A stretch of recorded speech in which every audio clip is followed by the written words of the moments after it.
कायनात ने इरशाद फरमाया इन्नल वफा तो हम उसे वफा हमेशा सदाकत के साथ साथ रहती है। वला जुन्नतुन उखा मिन हो, जिसके सामने कायनात ऐसी हो जैसे हमारा हाथ। और असली यही तो पूछा था या अली, आपसे सवाल किया जाता है तो आप जवाब के अंदर जरा भी तामुल से काम नहीं लेते, सोचते तक नहीं। मौला ने कहा कि बताओ तुम्हारे हाथ में उंगलियां कितनी, कहा 5। का ये भी मौला कोई पूछने का सवाल है? कहा जैसे तुम्हारे सामने ये हाथ है इसी तरीके से कायनात मेरे सामने है। तो वो मौला अली इरशाद फरमा रहे हैं वला जुन्नतुन उक्का मिन हो, वफा हमेशा सदाकत के साथ तो रहेगी। वला जुन्नतुन, और ऐसी कोई सिफर उक्का मिन हो, इससे बेहतर अली समझता भी नहीं। जब अली की नजर में वफा से बेहतर कोई सिफर नहीं है तो इसका मतलब वफा से बड़ा कोई सिफर दुनिया के अंदर मौजूद नहीं हो सकती। अब कैसे समझे कि वफा कहां है, सदाकत कहां है? अगर हम शजरा बनी हाशिम पे नजर डालते हैं तो फिर हमें नजर आता है कि एक तरफ हाशिम सदाकत होते हैं, अब्दुल मुत्तलिब वफा बन जाते हैं। अब्दुल मुत्तलिब सदाकत होते हैं तो अब्दुल्ला वफा बन जाते हैं। अब्दुल्ला सदाकत होते हैं तो अबू तालिब वफा बन जाते हैं। अबू तालिब सदाकत होते हैं तो मोहम्मद मुस्तफा वफा बन जाते हैं। मोहम्मद मुस्तफा सदाकत होते हैं तो अली मुर्तजा वफा बन जाते हैं। और फिर ये अली की सदाकत कभी हसन की वफा बन करके सामने आती है और कभी हुसैन की वफा बन करके सामने आती है। और जब हसन और हुसैन दोनों इकट्ठे होकर के अपनी वफाएं मिलकर उम्मुल बनीन के आगोश में डाल देते हैं।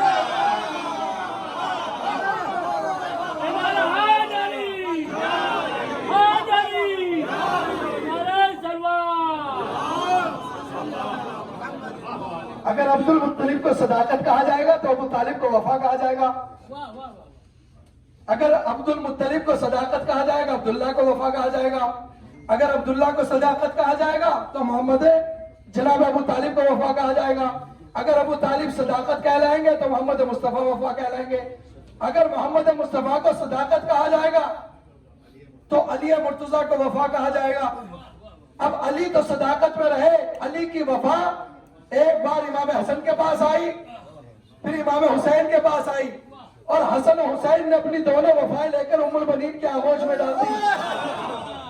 अब जुमला सुनिए, अभी तक तो ये वफा वफा थी, लेकिन जैसे उम्मुल बनीन के आगोश में पहुंची तो अब्बास से बावफा बन गई।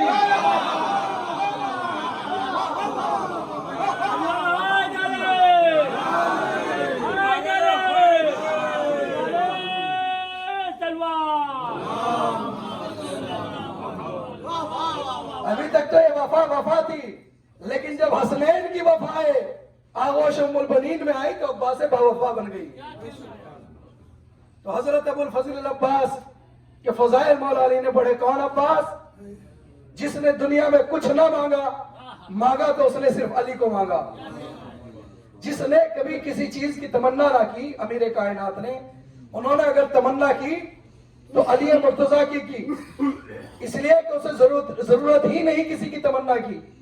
लोग सोचते होंगे शायद अली की तमन्ना थी कि खाना काबा में आ जाए, तो ये मौला अली की तमन्ना नहीं थी कि खाना काबा में आ जाए, बल्कि काबे की तमन्ना थी कि अली काबे में आ जाए। मौला अली को तमन्ना नहीं थी कि रोजे खैबर उन्हें अलम मिल जाए, बल्कि अलम को तमन्ना थी कि दस्ते यदुल्लाह मिल जाए। अली को तमन्ना नहीं थी कि खिलाफत मिल जाए, बल्कि खिलाफत को तमन्ना थी कि अली मिल जाए। भाई कैसे साबित हो? ये बात तो समझ में आती है कि अलम को तमन्ना है या अली को अलम की तमन्ना। अगर अली खुद लेने के लिए अलम जाए तो अली को अलम की तमन्ना, लेकिन अगर नाद अली पढ़ करके बुलाए जाए तो इसका मतलब अलम को अली की तमन्ना, खिलाफत को अली की तमन्ना या अली को खिलाफत की तमन्ना। अगर अली बैत के लिए लोगों के दरवाजे जाए तो अली को खिलाफत की तमन्ना, लेकिन यही खिलाफत 25 साल के बाद अली के सर दर पे आ जाए तो इसका मतलब खिलाफत को अली की तमन्ना, लोग भी आ सकते हैं, अलम भी लाया जा सकता है। फिर ये कैसे समझे कि अली को काबे की तमन्ना या काबे को अली की तमन्ना? अगर फातिमा बिन्त असद दर से दाखिल हो जाए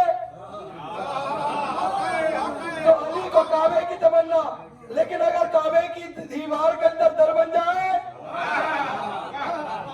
तो इसका मतलब काबे को अली की तमन्ना। जिसने कुछ न मांगा उसने नमाज शब के अंदर अब्बास को मांगा।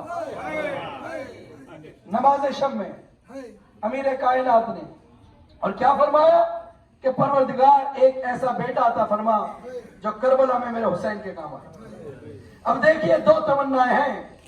जब मौलाए कायनात ने जनाब अब्बास की तमन्ना की तो कहा भैया अकील एक कबीला तलाश करो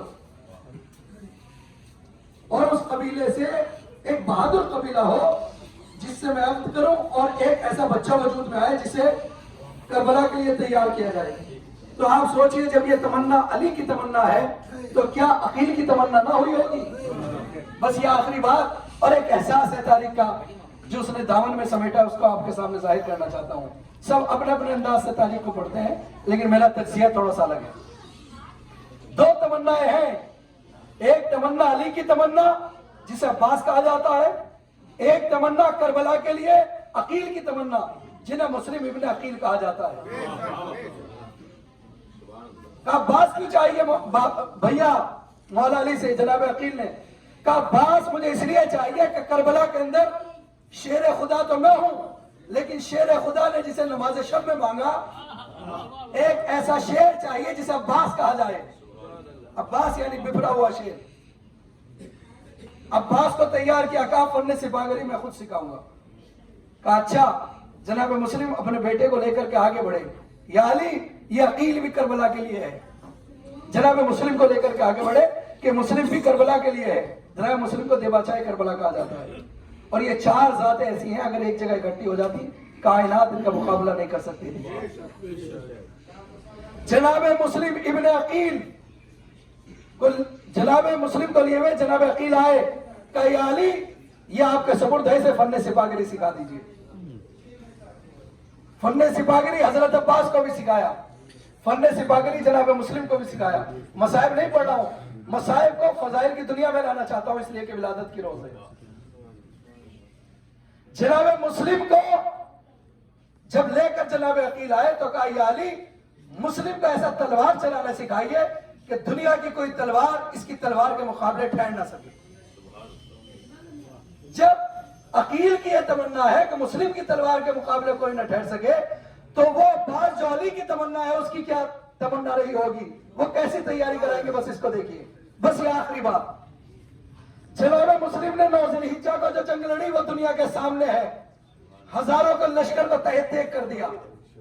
अगर धोखा ना होता तो कोई तलवार जनाब मुस्लिम इब्न अकील के सामने ठहर ना सकती थी। अब हजरत अली के जहन में क्या तमन्ना थी उसको सुनिए। जब 2 मुहर्रम को वरूद करबला हुआ, 4 मुहर्रम को खेमे हटने लगे, तो अली के लाल ने खेमे जनाब ज़ालिम में जाने से पहले एक लकीर को खींचा और सरहद बना दी। और सरहद खींचने के बाद कहा देखो खेमों में जा रहा हूं, किसी की हिम्मत ना हो कोई इस जो खींची हुई लकीर है इस पे कदम रख दे। अब्बास खेमे में चले गए, लकीर खींची रही और ऐसा लगता है कि आज भी खींची हुई हो। कोई तारीख, कोई रिवायत ला करके बताओ दुश्मनों की भी कि किसी ने लिखा हो, किसी भी की हिम्मत हुई हो उस लकीर को पार करना तो बहुत दूर किसी ने कदम भी रखा हो। अब समझिए फर्क क्या है। मुस्लिम को भी तैयार किया अली ने, जनाब अकील ने कहा था कोई तलवार मुकाबला ना कर सके, तो अली ने अब्बास को तैयार कैसे किया था करबला के लिए। अब्बास तो खेमे में चले गए, लेकिन अब्बास की तलवार हैबत बनकर के दुश्मन के सामने खड़ी रही। मौला अली ने इसलिए हजरत अब्बास को तैयार किया था, अब्बास सामने हो या ना हो, लेकिन हैबत अब्बास की तलवार बनकर के खड़ी हो जाए। आज हम और आप हजरत अबुल फजल अब्बास की महफिल को मुनक्किद कर रहे हैं। अंजुमन नासरुल अज़ा जो 150 साल यादगार शब्बेदारी मनाई इसलिए कि शब्बेदारी का आगाज और बानी अंजुमन नासिरुल रज़ा है। पूरी दुनिया में जो आज शब्बेदारी हो रही है लखनऊ की सरजमीन से, और वहां पर यह अलम सजाया गया था जो हजरत अब्बास के यहाँ से लेकर के जाया गया था। आज दोबारा इसको सजा करके अलम को मौला अब्बास के यहाँ पर सपुर्द करने के लिए जनाब रफीकुल साहब मौजूद है। अंजुमन नासिरुल रज़ा ने 22 मेंबरान का अलग अलग अंजुमनों से जो कुरा निकाला था वो भी कारवान नूर के अंदर यहाँ पर सब लोग मौजूद हैं, और कारवान नूर की क़यादत में इंशाअल्लाह नासिरुल रज़ा नूर और नासिर दोनों नून मिलकर के हजरत अबुल फजल अब्बास के कदमों पर इस अलम को पेश करने के लिए जा रहे हैं। नारे वफा, नारे वफा, नारे वफा, नारे वफा, नारे वफा, नारे वफा, नारे वफा, नारे वफा, नारे वफा। अली का शेरन में आ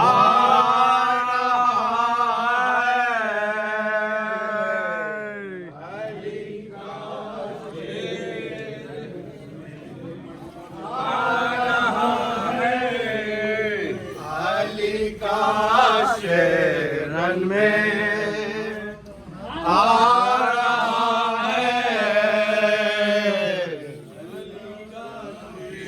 थोड़ा ऊपर करे लम्बो आ रहा है अली का शरण में आ रहा है, अली का शरण में आ रहा है, अली का शरण में आ रहा है।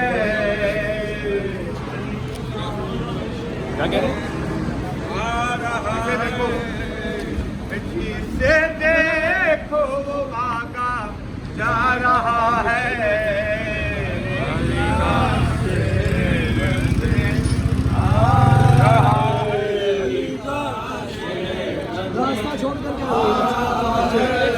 मिट्टी से देखो वो भागा जा रहा है, अली का शरण आ रहा है। बताते हैं ये तेवर खैर में है,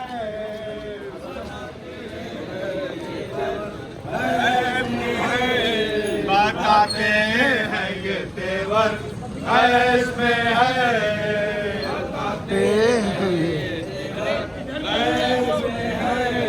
बताते हैं ये तेवर खैर में है।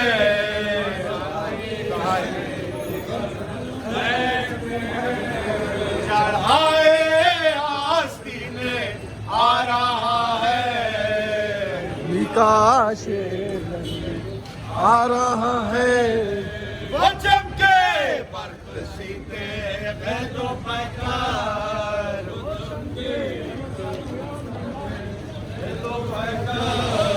वो चमके बर्फ सीते हैं तो पैकार, वो लश्कर से भागा जा रहा है, शरण अलंबारदार फौजे किबरिया का, आपको बोलता हुआ आगे आगे अलंबारदार फौजे किबरिया का,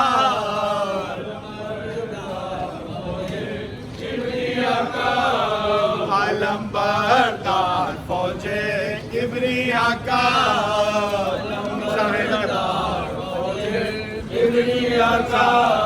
निशाह करन में ला रहा है,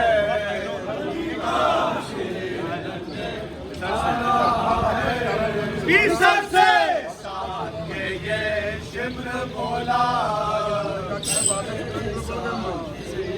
शिम्र बोला, सर से साथ के ये शिम्र बोला,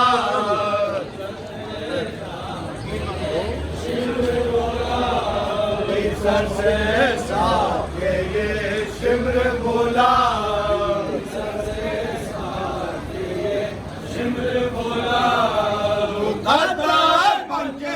चला जा रहा है। अली का शेर रन में आ रहा है। उलटेगा ज़माने के वारक को, उलटेगा ज़माने के वारक को, उलट देगा ज़माने के वारक को,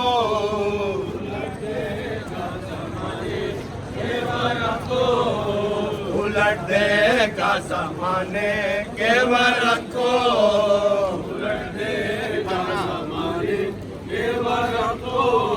विपन्ना शेर का बतला रहा है।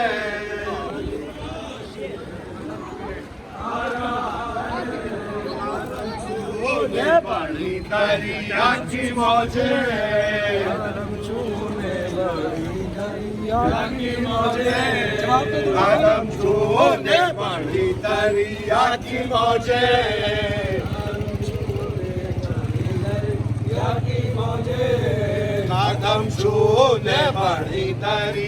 की मौजें।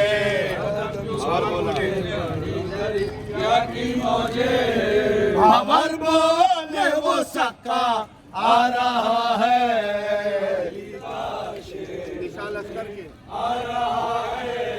विशाल लश्कर के कदमों में पड़े हैं, विशाल लश्कर के कदमों में पड़े हैं,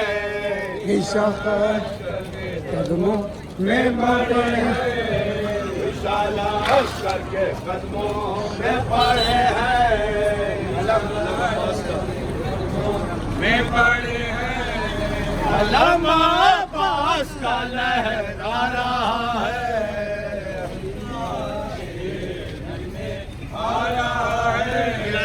निराली चाल है उस सूरमा की, निराली सूरमा की, निराली चाल है उस सूरमा की, निराली सूरमा के, निराली चाल है उस सूरमा की, सूरमा की। जो लेकर अम्र का सर आ रहा है,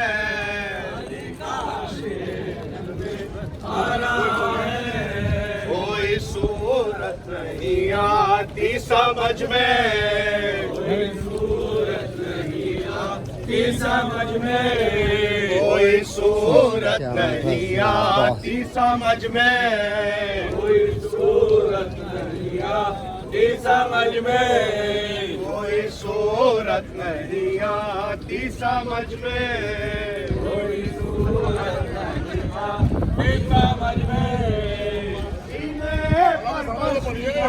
आ रहा है अली का शेर रन में अली का शेर कदम छूने आ रहा है, कदम छूने बड़ी दरिया की मौजें, कदम छूने बड़ी